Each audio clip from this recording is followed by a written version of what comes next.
Okay, so let's start the morning session with Henrik Shahgholian from KTH in Stockholm, who's going to speak on three boundaries on lattice and their scaling limit. Thank you. Thanks for the invitation, first. The talk that I'm going to present today is about, I would say, new objects, but they're probably not new. So these are three boundaries that produce facets.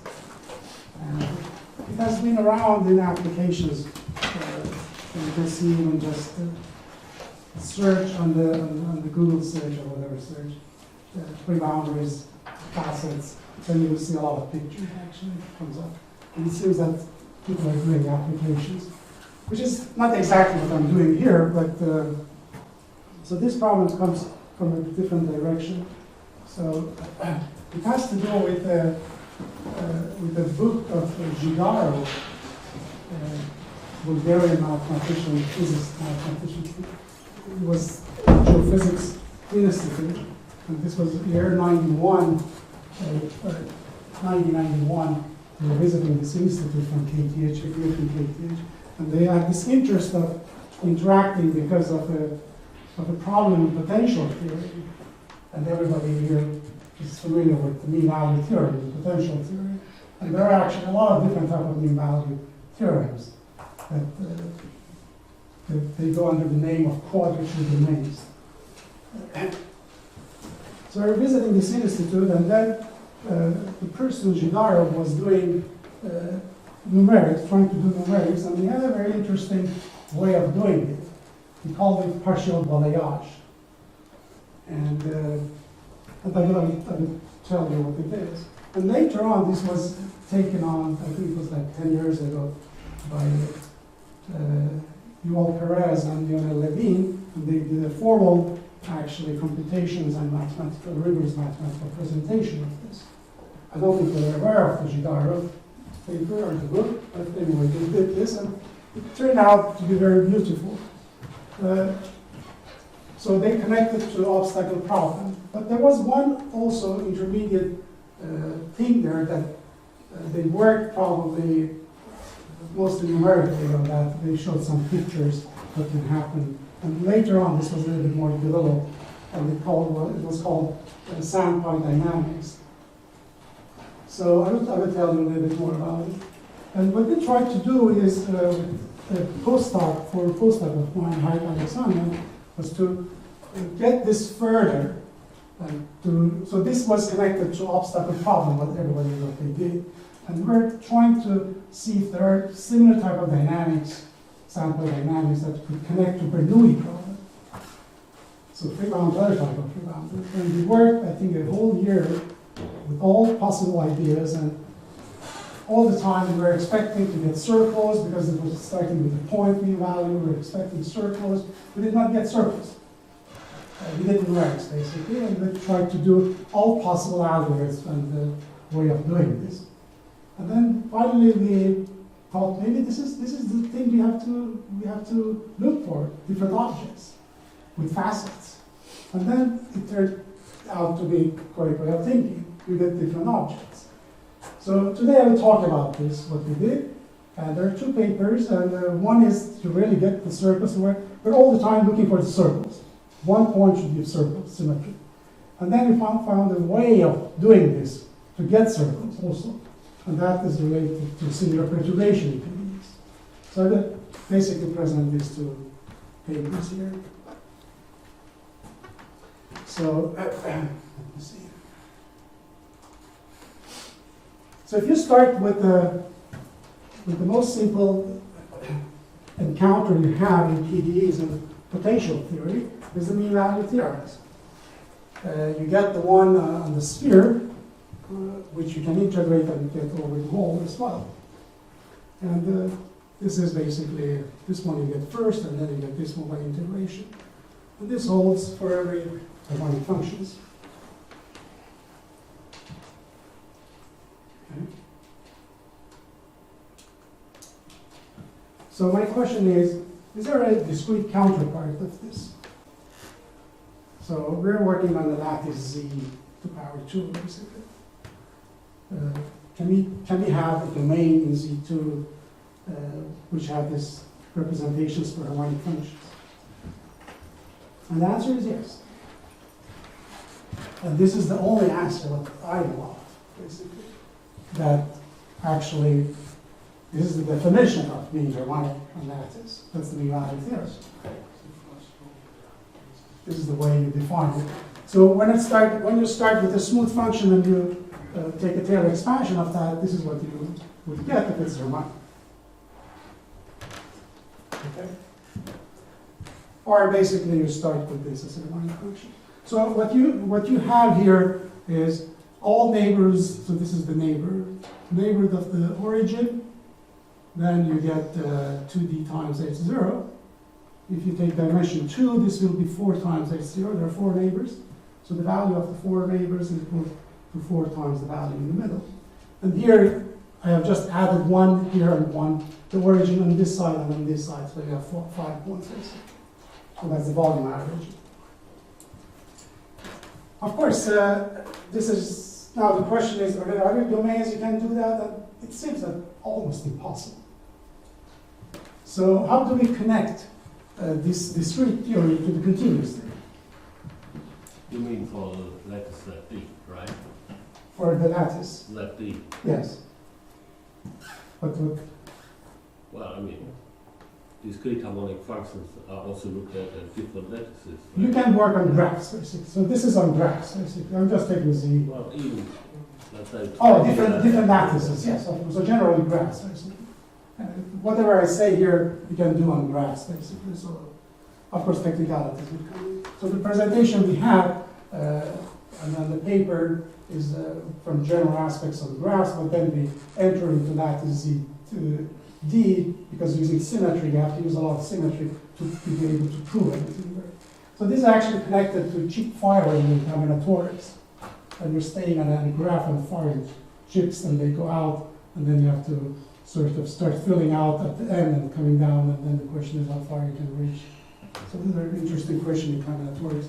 Actually, there are some people have been working on this, which is actually obstacle problem on graphs, and they call it chip firing.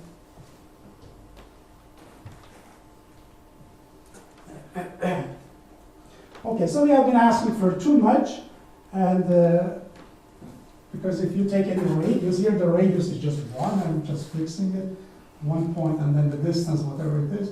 Of course, you can scale your lattice, and you see when you're scaling, things will just collapse. So you will really not get anything. So let me rephrase this question, see what can happen. So I would be interested in maybe having something which is approximating. So an approximate version of this mean value theorems.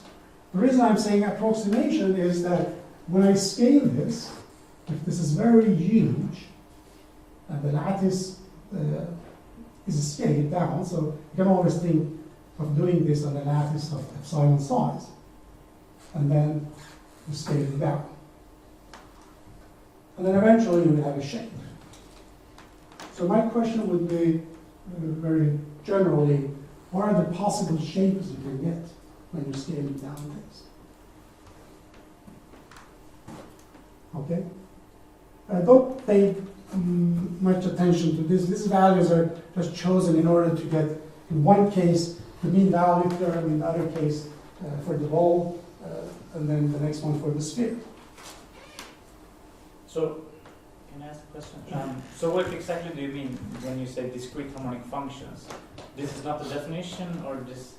So you mean that? No, this is not the definition. Is only when you have 1 point center. The value of that is the mean value of the neighboring points, the first neighboring points.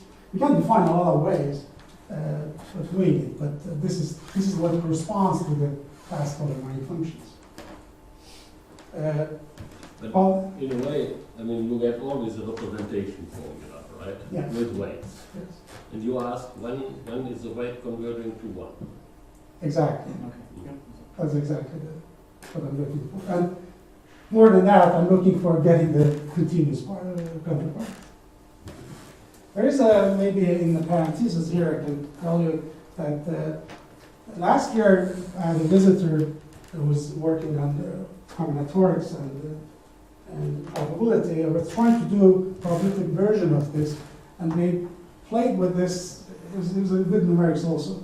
Played with this whole week, and we found a lot of interesting objects, and just by playing with it, basically. So we did things like this. If we don't put, so I will tell you what we do here is that we put, you can think of the harmonic functions as taking the mass 4 here, splitting into 4 pieces, so 1 at each neighboring point. Now you can think if you do that with a little bit larger diamond, put it on a larger diamond, in a different way, with weights, what can happen? Well, we could calculate, and also numerics are beautiful actually pictures you can get. The numerics show that we get discrete by harmonic functions of different orders when we do that. The problem was when we were scaling it, we were always ending up with a Laplacian. And this is very natural in terms of Brownian motion. That you can really, the Brownian motion has exactly this, the Brownian motion is the square root of dt, and you cannot get any other powers of this. Then it took us a few days to realize and connect that. We said, okay, this is not going to work. But in the discrete version, we could get different powers of the Laplacian. It was very beautiful, but we could not touch it. As soon as we touched that, it would go to the Laplacian. But the right-hand side could give up new objects. So we actually found a lot of new beautiful pictures in terms of boundary of sandpie dynamics. And I don't have my computer connected to this, but I can probably show you at some other point. These pictures were very beautiful, actually. You could even, which I called Star Trek, you could get a picture. It was actually really like a Star Trek ship, and very beautiful, but just waiting in certain directions. So it was a good game anyway. So the question is, as I mentioned, so find these domains, approximate domains, and scale them down to get your spheres on your wall. How do we do that? Of course, this is, which my next slide will tell you, and this is too easy, because if you know the continuous case, then you just take your approximation and do it. So I already answered what I wanted to answer. So that didn't turn so well. So just take an approximate, take a harmonic function, take the mean value theorem in a large bowl, take the approximate version of this, and then you have it. Scale it down and you will have exactly what you want. But what I wanted to do, or still want to do, is from the knowledge of the lack of the knowledge of the continuous case. Can I still do that without knowing the continuous case? And this was the game, basically. So by approximation, you get all this what I'm looking for. But the question is, without the knowledge of the continuous case, can I do that? The reason for that is, again, that I'm not looking only for one point mass, but very general, which we call quadrature domains or quadrature surfaces. So you have an initial mass, and you want to redistribute this mass and get new objects that correspond to equivalent potentials, basically. And these are problems in geophysics and underground reservoir simulations. They appear in those aspects. So if I go back and do this and do the scaling limit for one point which is exact, I will get the origin, which is out of question for me. And if I do the approximation with the knowledge of the continuous case, again, this is not an interesting or exciting thing. So let's forget about the continuous case. The first thing is to find a way of doing this and to set a question which actually will have a meaning. Okay? And for that, I will turn this representations, mean value representations, to PD. Some of you have probably seen this, some of you, if it's the first time you're seeing it. This is called quadrature domains and quadrature surfaces, but just reinterpreting or rephrasing things. And you turn it into a PD.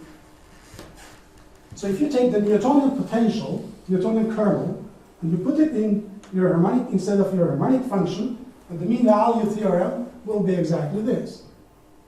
When x is not inside, when x is off the domain B, then you get the mean value theorem, like this. And then, because it's harmonic, k is harmonic, when x is not inside. And then for the sphere, you get this one. Now, you take the difference of these two.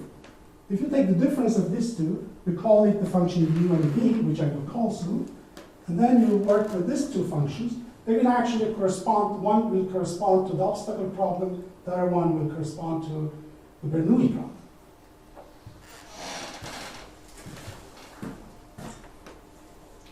Quite major industry has been built around this with different measures here, rather than the volume measure. And it's a huge industry around this, actually, which also connect to random matrix theory and orthogonal polynomials. So I call the first function v. I will work mostly with this function later on, u. And this function v and this function u will satisfy each one a certain PD, and these are the PDs. Let me just go back. So if you take v, take the Laplacian of v, this will give you a fundamental solution. This will be singularity at the origin, and this will just be the characteristic function of the domain B1. And this will be, again, a center. Laplacian will be the Dirac mass. And this will be harmonic off the boundary. So it's zero. Laplacian of this is zero when you're not on the boundary. On the boundary, it produces a Hausdorff measure. So this is what you get. So you get the Hausdorff measure on this one, you get characteristic function. So I rephrase what I told you 5 minutes ago. I want to find approximate versions of this, and such that, and then study the scaling limit of the objects. One more thing is that both functions are actually non-negative in this particular case. So I will basically look for non-negative functions in general. Okay, here is the procedure. So you start with n and a mass of n height, basically, and you want to redistribute this according to harmonic root. So what is it? So there are different ways of doing it. One is the mean value for the ball, one is on the sphere. So I will do it for the ball. So it means I will do it in the following, because I want to have Laplacian being 1 eventually. So I will always keep one level of mass, and then redistribute what is over it. So you have, let's say, you have 9, and then you keep 1 here, you divide 8 by 4, you put 2 on each place. So you get 1 here and 2 on each neighboring interdimension. Then here is 2, you do the same here. You keep 1 and split 1 into 4, put it, so you get back again. And then you just do it. This is, you see that this you have to do indefinitely to eventually have a limit. So we're going to do this procedures and try to find the domain D and the domain V. So each one corresponds to one problem here. So we have to do this probably differently. So first question is, what are the governing rules? So the governing rules for this was set, I guess the first place I've seen it is Girard's book, and then rigorously worked out with others later on, Levine and Perez. So I will call divisible sandpile and then boundary sandpile. So this will be divisible sandpile, this will be boundary sandpile later on. So divisible sandpile is the obstacle problem, boundary sandpile is the Bernoulli problem, if you want to connect to that. So what are the governing rules that eventually will lead you there? So let's look at the divisible sandpile. This is well studied, and people basically left this, and now they're doing a lot of things from the point of the graph theory point of view. So it's developing in different directions. Excuse me. So start with the mass of n height at the origin. Leave mass 1, split the rest into the neighboring points according to the harmonic rule. Okay. And now this is what we do.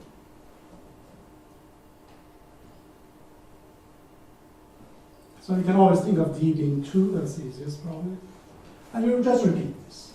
Whenever you have a mass larger than 1, take the rest, what is left from 1, what is left over from 1, and split it. You see that this is impossible to get it done in finite time. It's almost impossible. So there's always something over. And then what you do, you will have a mass n which goes all the way to what in dimension 2 will be n square root of n radius. So you have to scale it. And you scale it with exactly the radius. So you get fixed radius when you scale it back. So I didn't understand. I mean, what is the rule which are visited sides? Which sides are visited? And in which order? That's a very good question. That's a very good question. This is abelian, so it is proven that it really doesn't matter. Well, in the finite, it's okay, but I mean, in infinite, I mean, I'm not... Really, no, there is a proof which tells you that it really doesn't matter which, where you do it first or second. So the order doesn't matter. However, in this case, it's still okay, but in the next case, you have to do it a little bit differently, be careful, because you can end up with loops. And in your computer program, you can end up with loops, and you don't want that. So in order to do that, it means that you have to choose an order that every lattice point is actually coming in after a while. No, but I mean, there's something I don't understand at all. I mean, when we are doing this in an infinite domain, Yes. then, I mean, I have no idea what are the conditions at infinity for this kind of thing to be well defined. No, you don't know that. But there is Well, there is something like that. Yeah, there is a condition, and the condition has to do with that the mass is distributed in a way. What you're worried about, if the mass is slipping out to infinity, is that what you're worried about? All the other way around. What? I mean, like a Lavoisier phenomenon, you are coming from. No, I don't come from infinity. I have a 1 point mass, and Yeah, but I mean, then you are toppling that mass. I'm toppling that mass. But I mean, then you are toppling also the center again, and you say as But long. whenever it comes back, I topple it again. That's it. So the rule to topple is you topple Everyone. and then how long do you have to wait to topple it? Does it have to be visited No, before? I have to. In this case, it doesn't really matter, but. By doing it numerically, when you do it numerically, you have to be careful not going into the loop. Well, even I mean, as long as I'm in a finite domain, You don't have a finite domain. You don't have a but I finite. mean, I'm not sure, I mean, that I can make this argument with the possibility to topple everyone at once in an infinite domain. Okay, so that is, you're worried about, I'm just toppling, and then I'm always toppling things that are 1 plus epsilon, and things which is like 1 plus 10 epsilon is left here. That's what you're worried about. Yeah. I cannot actually do that in a way that put everything in an array, so that every point becomes an array like this. You have to always come back to this point. Mhm. But the order doesn't matter, which order you're doing it. No, as long as you are in one loop, Yes. that's true. But I mean, So there are, the you may number of loops enter. is growing very fast. Yeah, but in my other problem, actually, this is more serious. Okay. You can actually fall into this, but here you don't do that. Because here we are very good from a theoretical point of view. You have the obstacle problem. You always can sort of squeeze things in between them. Well, I mean, But, to put it more abstractly. Yeah. I mean, it's not even clear that the number of loops which you get that way how are you sure that they are even countable? Well, they're countable in the sense, the number of the loops. I think I probably can prove that they're countable because we're working always on finite domain. Well, The that number was of my question. So combinations you take will first the finite domain where you don't. No, I don't take finite domain. The domain is entire space. But in my procedure, I always end up with a finite domain. Because I cannot go all the way to infinity. Because this is always, it gives you just a complex set. Okay. Well, That's, Can the mass disappear to infinity no, if you do it? no. Because once it wants to disappear to infinity, it has to go below 1. And you're not allowed to go below 1. So, And once you're below 1, you everything cannot is- topple is it. So you So stop. you start with a compact mass. Yes. Finite mass. Yeah. Okay. Automatically you stop. Automatically you stop. Once you go below 1, you cannot move it anymore. And you have endpoints. You cannot split endpoints into more than something of radius square root of n in dimension 2. So You can probably give a bound for the support, even. you can actually give very exact, precise probabilistic bounds to these supports. Very precise. Okay, here is one example of that. We start with 3, 4, 1, 1. And then you split it. Well, I'm not going to do all the thing, but and then you split it, and you get this. And then whatever is over 1 again, you do. So you see that in the middle you get again points. You have to split it. You just play with this, and then, well, if you're tired after a while, let your computer know. And then the procedure will eventually lead you somewhere. So this is called odometer function. It goes from z d to r plus. The function is Vx is defined as the total mass emitted from one point. So how much mass was emitted from this point x? The total mass is called the function Vx. Okay, and actually this is a well-defined function because of the abelian procedure property, and it has to be well-defined, of course, and that has to do with the abelian property, and you have to prove that, which is proven in the paper by Levine and Peretz in this particular case. So what happens next is that when you're toppling this procedure, by definition, you have that Vx is the number of points that is given away. And then how much mass did it receive? This is exactly the amount of mass it received from the neighboring points.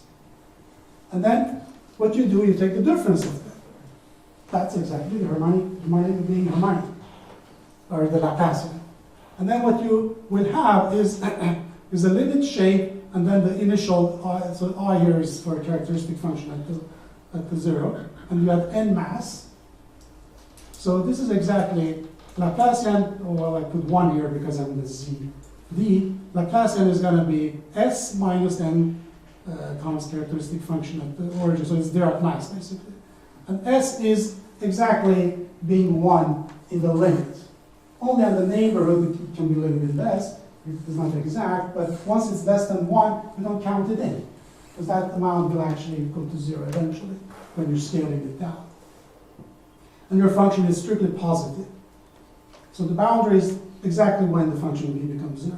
And this will, s will be a characteristic function eventually for it. And that's exactly the domain for the obstacle point, the support for the obstacle point.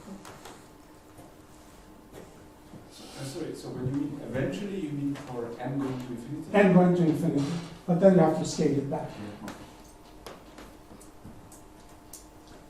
Okay? So this is always less than or equal to 1. It's 1 at some points, 0 at some other points, and in a very narrow neighborhood, this is something between we don't care about.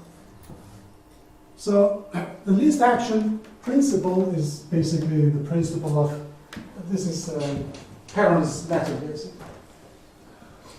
Super solution technique. So you go for the smallest super solution. They call it least action principle. And it actually has been applied to other places as well. And in this way, you do the minimal work. This was actually a very interesting remark here, because this was something that we used later on in our problem, that the minimal action is very important. And because in Bernoulli problem, the Parent's method is a little bit more, let's call it fragile. You have to be very careful when you're doing that. And here's the picture you get. The fluctuations. What measures the work? Sorry, what? What is the measure of work? That's a good question. I don't know if I have a good answer to that. You think this? Yeah, I think it, let me see. I think, if I'm not wrong, it was finding, well, you probably can do that with energies, the discrete energy. But I think there's another way of seeing that, which I cannot answer. I think it has to do with finding the fastest way out. It was something like that. But I cannot tell you exactly how we measure that.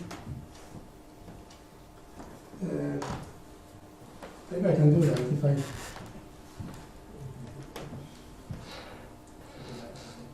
I think it has to do, well, let me not enter into that. I think it's connected to the complexity of the number of steps you're taking. And in this case, I don't know how much it is. In the next case, I know it's like polynomial is n to the power 3 or something, because we saw it in my matrices. So I think it's somehow connected, but I'm not aware of. So you're suggesting it's entropy reduction, or? Could be that, yes, because it connects to energy anyway. Eventually it connects to energy, because we can minimize it for certain discrete energies. In that particular problem. For our problem, I think energy is a little bit more sensitive, because we can have different answers. Okay, so let me just tell you the general aspect of this. It's not one mass center. We can have a very general mass and do the same procedure. We can start with points, a lot of points with masses, and then you will just topple, and then you will have a picture. And the question is what the pictures would be. Well, probably it's not any more interesting what the pictures would be. The more interesting is whether they connect to the same type of PDEs, and the answer is yes. And this was answered rigorously by Levin and Perez in almost 9 years ago. And the topic is called divisible sandpile or quadrant domain connected to each other. Okay, so this is sort of my introduction, and this is things that have already been done. And let me now enter. So excuse me. So could you go back one slide? So this is initial density mu. So what do you exactly? There is a measure. Nice. Yeah, well, I mean, you don't want to go beneath 1, because once it's beneath 1, you cannot reproduce the domain which has level 1. Okay. So you have to sort of split it. So take a characteristic function times a constant which is larger than 1, and then that always can give you a sort of quadrant domain, a new domain, which has level 1 and is larger. Because you always want to have this initial mass inside your redistributed mass. So you have to have something. There are very precise descriptions of what mass should be, and this was given by Sakai many years ago. We can have a precise description of total mass at one point, approximate reduction. It's related to actually the mean-value theorem for balls. We can do an approximate version of that. Okay, so now I'm trying to find Vn. And this is the procedure that after 1 year we tried forth and back, and we realized that this is good enough. You have to work with this. But then still the question of finding the sphere was there, and then that will be my next, connecting these two together. So let me go all with this. So what are the conditions, what are the rules I have to do in order to get the mass on the boundary? Because I want to have this Bernoulli problem, integration on the boundary. I mean, what you said before, Yeah. Isn't it true that somehow you have to split your mu in the kind of immobile part and the mobile part, and kind of the mobile part is kind of eating up the rest? If you want to, maybe, I don't know if I'm getting you right, but let me rephrase it maybe. So what you're saying is that initially you have a mass, which is a fixed one, and you want to have another mass, which encounters this in terms of potential. And it will not be, it will then of course depend on the on this kind of difference, because it gives you a weight in space. And you will not have, in that case, Oh, what kind of, I'm not getting it. I'm not getting it. you don't, but, I mean, somehow there is, somehow the condition, what you call it is nice, is probably saying that you Oh, don't for the have mass, to initial worry. mass, you mean? The initial mass, The initial mass has does to be not constant. produce, I mean, anisotropy and implicit anisotropy. No, right? initial mass has to be concentrated enough to give you Okay. something. If it's not concentrated, you get nothing.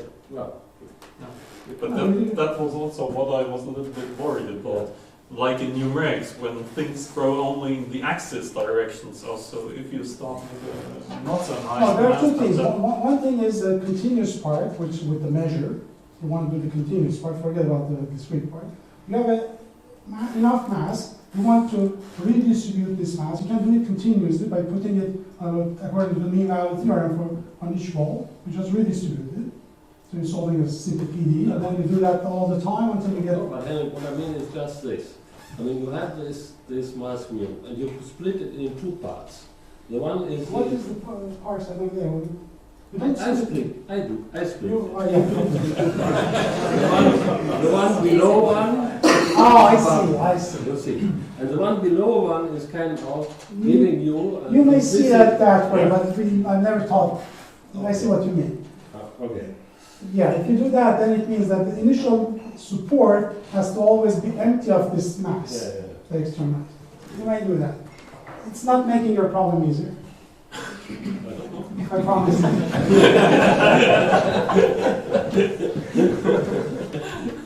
Okay, so here is the question, which actually took us 3 months to come. And we were thinking and thinking every day, meeting with Hayk in my office, and then so how do we stop the mass? There has to be a procedure to stop this mass, because in the other problem, we put it in the neighboring points. Okay, here I don't have any domain to work with. When I'm looking for a boundary, there is no domain to have a boundary. In the other problem, I create the domain.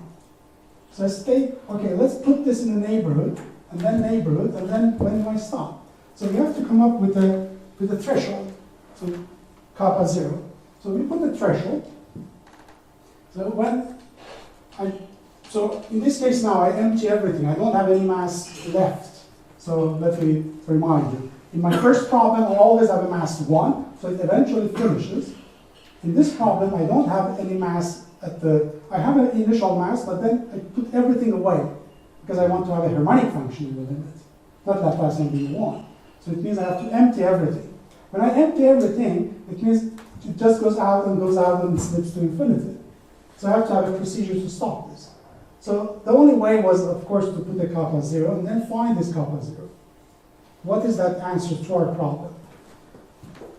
So we put with the kappa 0 to start with, and then we realize that after a while it has to really stop coupling, because the boundary goes like square root of n, and then that has to be related to kappa 0. And there is a mass which is gathered on the boundary. We cannot go further. Everything is below kappa 0. So you stop once a point has less than kappa 0, that point is not moving. Unless, because I'm emptying everything inside, unless that point is inside the domain.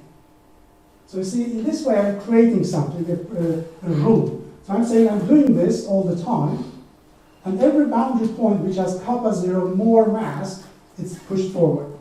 Every point which is inside, it's also pushed away to the boundary. So that's the classical Poincaré balayage. You push everything to the boundary. And boundary only moves when it has more than kappa 0, which I just fixed from the beginning. So what's the picture? Now, after a while, you see that, okay, this is reasonable.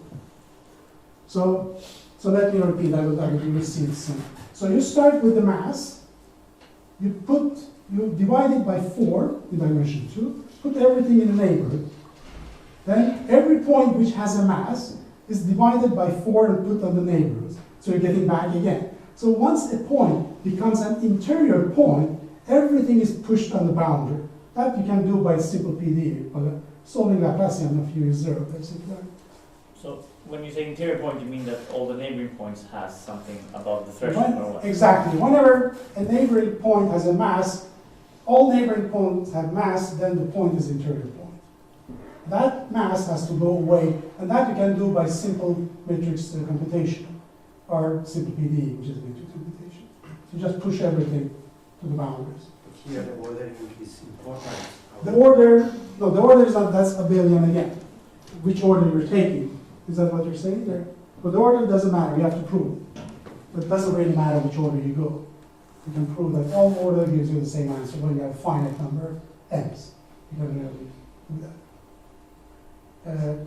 The problem here is when you're actually doing this, you end up with loops that you can actually go around yourself.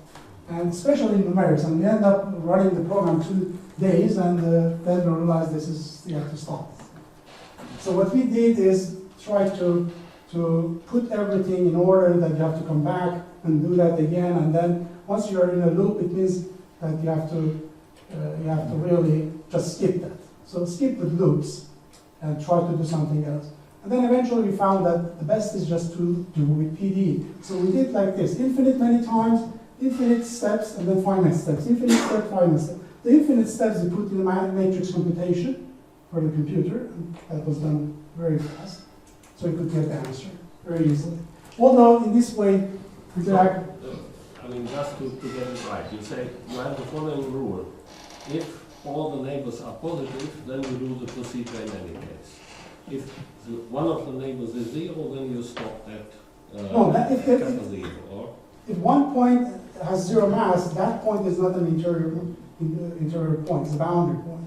right, and then you at the end, if it is a boundary, If in the future, it might be bound, it might come. so if it is a boundary point and at the same time below kappa 0, then it does no longer move. It doesn't move, yeah. That was the rule.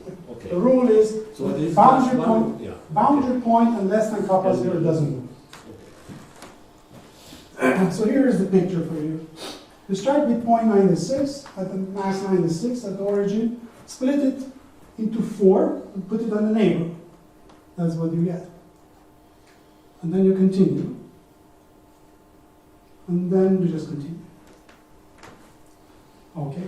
And then here, you see I have the rule here. This is, so I continue as far as this rule is working. And then, well, I did this by hand, so I can do more. It took me half a day to do this computation. Henrik, so you mentioned this connection to the Bernoulli problem. Yeah, this is So what I'm coming to. is this finally converging to the minimal solution of this Bernoulli problem? No, Because, no. no, If you look, or let me come to the back. because there are two Yeah. circles in the Bernoulli problem. So The one interior big one, yes. and the Let me come back to that. The 16. Okay, so here's the rule. I will actually be back to that. That's part of it. So here's the rule. So the entire mass, the idea is eventually you want to sweep out or balayage everything to the boundary. A boundary that you don't know where it is. Okay, so you have to find the boundary itself. So the way I just described, that's actually a good way. And apparently the theoretical way of looking at that is precisely doing the Perron's method for Bernoulli problem, smallest supersolution. So it is not the energy minimizer. This is going to be the smallest supersolution. Yeah, but the smallest super solution should be the minimal. No, it is not. In general, it is not. In general, it is not. So the smallest supersolution and the minimizer for Bernoulli, they can be two different things. In general. And actually, you can see that in the pictures eventually. So what do you get about the boundary in the end? On the boundary, I I get the mass which is less than kappa 0. No, that I know, but I mean, if this kind of configuration, what properties does it have? We don't know that. This is still I mean, I will tell you a little bit. actually, after we wrote the paper, I talked to Charles Smart was in Stockholm for a PhD thesis in France, and we discussed this, and then he went on this with Will Feldman, and they wrote a very nice paper actually, which is probably appearing or something, or is about to appear. And they proved theoretically that these objects exist and they happen. And they do that. We can do that with the minimizers as well, but you have to be careful because minimizers don't give you what you want. You have to look for the super solutions. They give you what you want. But I will say about it a little bit later. So give me. Okay. So what we could come up with is that if you take the smallest super solution, so you take the Laplacian being equal to this is, observe, this is the boundary. It's not the domain anymore. And then this is the initial mass. And then you look for all possible scenarios and take the infimum of this as the least action principle. And it will actually give you the answer. This is the answer. You can prove that this is exactly what you're looking for, theoretically. Of course, you have to work, you have to show a lot of things here. These are actually very elementary, what I'm claiming here, but proving it in discrete version, it takes your breath out because it's really, you have to be very careful at each step. Because if you haven't been thinking about the discrete versions of what you have been doing. So even just defining the gradient in discrete version, you have to be careful. which direction? Is it this direction or this direction? Dimension 1, dimension 2, you have more directions. So you have to all be careful with these things. Okay.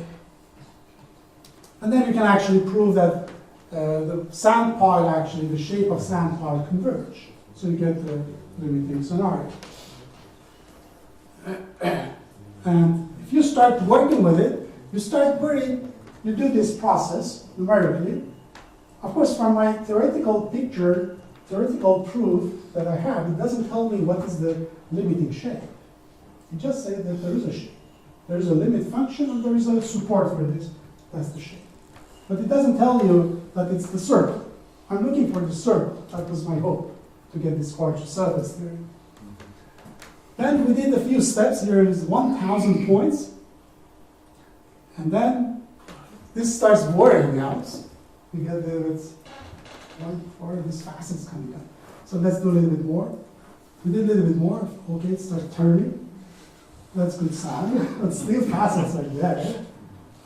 And then let's do a little bit more. Oh my God, this is turning bad. You get more facets are still. You don't get rid of the facets. And this is eventual limit shape. Well, almost limit shape. And we thought maybe, okay, this Laplacian thing is not good. Let's do with the gradient. Let's work with the gradient. We did a lot of possibilities and versions. And all the time we had just the shapes were a little bit different, but facets were there. Sorry, changing n couldn't give the... No, n has to go to infinity, that's the limit. So when n goes to infinity, and you scale with square root of n in dimension 2. So you have a limit shape. Okay, so that was the end of the story of that part. And we sat there and very sad. We're thinking, okay, a whole year program went wasted. And then we started, I don't know why, I just started thinking about, so we gave up this program. And then I started thinking about what can happen if we combine these two objects. Because we're apparently going too fast to the boundary. Let's slow down. If we slow down, can something happen? So I was thinking of singular perturbation. Singular perturbation tells you don't go to the boundary, go in the neighborhood of the boundary, and then eventually go to the boundary. So it's sort of a two-step thing. So for singular perturbation problem, I don't remember if I have it here, but let me write it down for you. So here is the PDE for singular perturbation problem.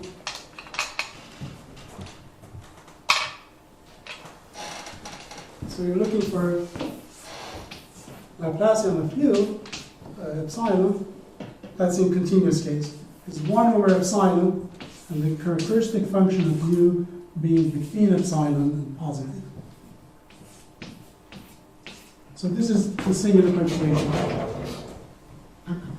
You see, when epsilon goes to 0, the mass 1 over epsilon is gathered on the boundary. Otherwise, the function is harmonic. And then let's put the initial mass here, whatever it is. Okay? So the function will actually, what happens is this solution is something like this, and it goes almost linear in dimension 1, or harmonic, almost linear, and then on the boundary, it becomes like the obstacle problem. Here, this piece of epsilon piece here, it becomes like obstacle problem. It goes like this and touches twice with the gradient being 0. And then, once epsilon goes to 0, this angle here is exactly the Bernoulli boundary gradient. Okay? So I was thinking, okay, let's do that, see what happens. We're just playing with this numerically. And then it turned out that this was actually not so bad. So I'm going to now combine these two. How much time do I have? Not much. Okay, but this goes fast. This goes fast. Yeah, don't worry, it's more pictures than text. Okay. So here is the singular perturbation, and the Laplacian of this, you will eventually, when m goes to infinity or epsilon goes to 0 here, will be a kind of Dirac mass on the boundary. That's the ultimate measure.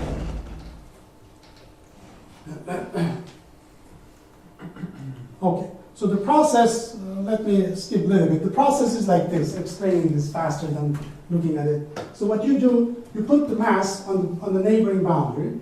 You have to find a rule of putting it there. And the rules is described like here. So once the mass is, you have to, because you're looking for the level set, first you have to find the level set. That's not the problem. You don't have the domain, you don't have the function, you have to find the level set for that. So you do that stepwise, and then once you reach certain level set, and then that mass at that level set has to be of below certain values. And then on the boundary it could be something else, and it can, also the boundary can move also. How do you pick small n? This threshold? That's by random. You choose just n. No, I will connect them. I will connect them, of course. So you choose small m, and you choose n arbitrary. You choose m arbitrary. Both of them are arbitrary. Eventually, you have to connect, because once n goes to infinity, m has to follow that. And the question is exactly the point of your question is, what are the rules of n following n, and how fast it should follow? If n is exactly n, or not n cannot be square root, then everything is unbounded. If n is much smaller than square root of n, then you gather a little bit in a neighborhood. And here is the first picture. Wow, we got our circles. So we got our circles exactly when n is 10, and the other one is, I don't know, 100,000. Let's dare a little bit more. What is the blue annulus denote? What is the annulus denoting in that picture? do you mean? You have boundary. Yes. So what is that denoting? Oh, well, that's the total mass of 10. You have put the total mass 10. Of the initial mass is put 10 here and the rest on the boundary. That's exactly the put mass. That's the level set. We dared a little bit more, 100, and we get this picture. So the hope was there until because it seems that once you come too narrow, then you get into trouble. This is the square root of n. This is almost square root of, yeah, this is, so you get this. And then you get this, and then you're out of game again. So anyway, you can prove convergence in this case. And more interestingly is the following.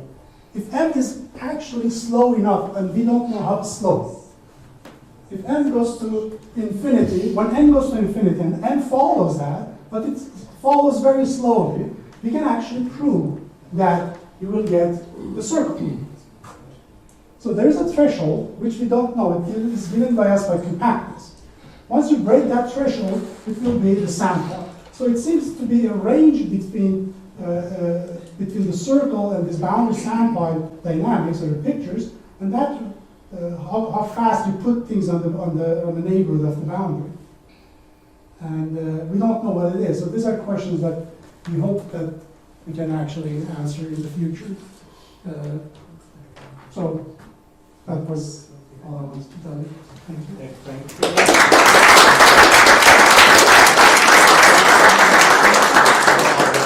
Questions? I have one. So, Please go ahead. the shape of the fundamental domain of your lattice, you took square over here, No. or shouldn't it No, it's be not. any role? Well, the shape is turning here. So No, there- I mean the fundamental, like, when you have lattice, you have, like, you can place it like square, yes. or also you can place it. You can change your lattice, yes. Yeah, so if one changes the lattice, the limit. Pictures are going to be different. I don't know. We didn't try. It depends, it It depends on would the depend lattice. on the Yeah. fundamental. Yes, exactly. But it's not really answering. I don't know. We didn't play with that, but it could be interesting. But that digresses from this area a little bit. But what we wanted, our program was to connect three boundaries to this dynamic sample. And this was the second object that we could find. So, Okay, Eric? So if you look at this, if you go back one slide and look at the formulation of the equation or whatever that Need U this star one? solves. this one? Yeah. So if you have different relations between m and m, can you still describe That's what's it. the That's it. limiting problem?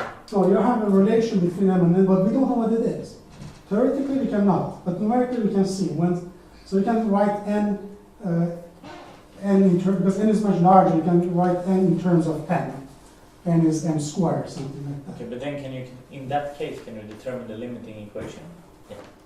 Or just that it numerically becomes a ball? Or I think what we don't know of is what is the limiting scenario, what is the boundary mass on the limiting scenario. And that seems to be related to other things that I'm not aware of.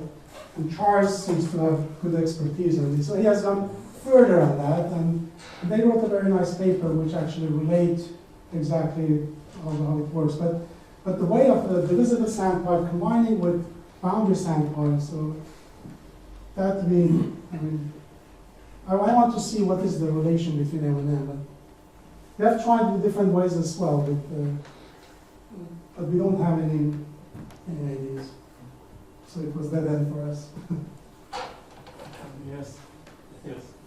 If you split the mass between more neighboring points, let's say first system, instead of involving 4 points, maybe you can use more points. Yeah, that's in what some ways. that's what we have done also later on. But that results to different problems. That results to different problems. Just to understand you correctly, so you did not like the facets, so you switched to the singular perturbation. Yes. Is that correct? But why didn't you? But even with the facets, you could probably show that it converges to a circle. No, it doesn't. Yeah, but the facets, the number of facets seem to increase in the picture. No. You have this facet, and this one, and this one. Actually, Charles and Didn't there appear more facets in the? well, there are a little bit here, but No, I I mean, think there are two pieces only here. the straight lines, so the lattice lines, which have a And then different. it probably depends on the fundamental domain. Right, I mean, Choice, yeah, So there's a fourfold symmetry in this. There's a symmetry. We could prove symmetry. So there is a fourfold symmetry. So if you study what happens when you choose different lattices. No, different lattices we didn't work on. You could generally say something about on the ranks, but different lattices you can probably use the symmetry and get the pictures again. You can prove also numerically. So what we did is moving plane technique to getting the symmetry, which is very simple. You just do the moving plane. In this case, you have to go in the half lattices somehow. But But then there should be also some connection to an energy function, like an easing function. there is energy function, but not for this because this is not the energy minimizer. No, that's not what I mean. But I mean, looking at I mean, I don't think that you will get anything like an energy minimizer because you have a different stopping rule, right? Yes. But you might still have kind of a decrease of some energy function, Yes. right?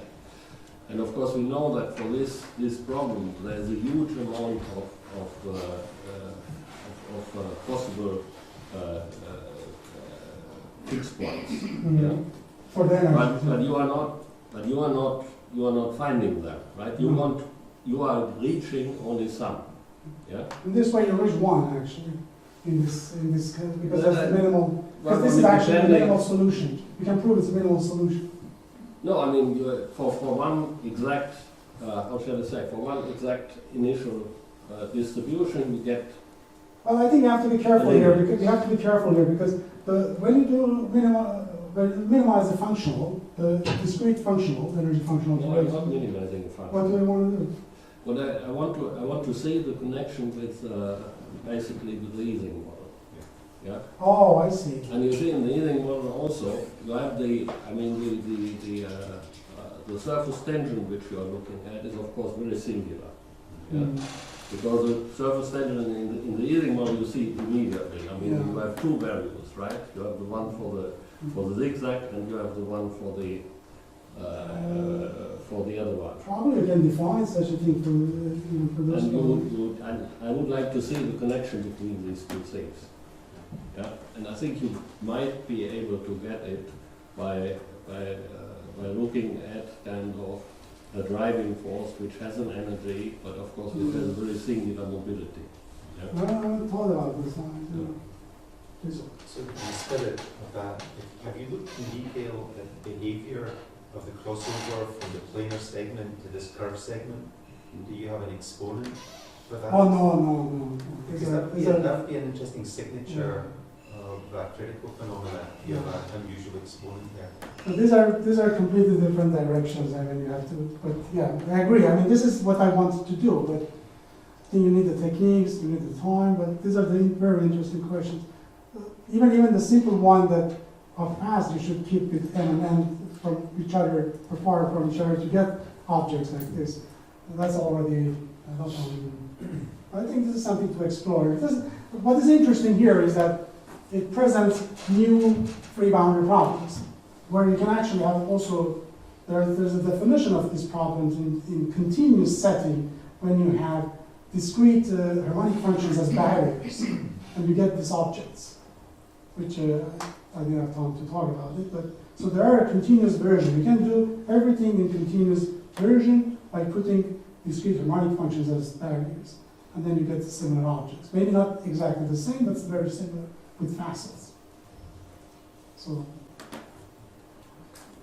okay, I'm on the right time. Okay, so let's have a coffee break and thank you.